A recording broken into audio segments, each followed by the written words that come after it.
If you've recently faced security checks on your Amazon Prime account and need to restore full access, follow these steps to regain control and ensure your account is secure.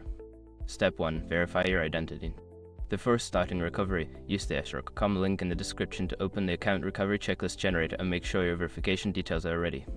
Step 2. Review account activity. Once logged in, check your account activity for any unauthorized transactions or changes. This will help you identify if your account has been compromised and allow you to report any suspicious activity. Step 3. Update your password. Change your Amazon account password to a strong and unique one.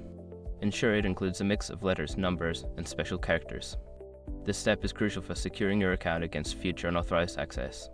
Step 4. Enable two-step verification. Go to your account settings and enable two-step verification.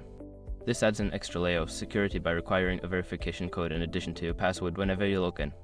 Step 5. Contact Amazon support.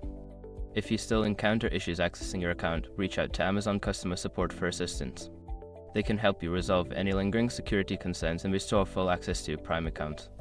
By following these steps, you can effectively restore full access to your Amazon Prime account while ensuring it remains secure.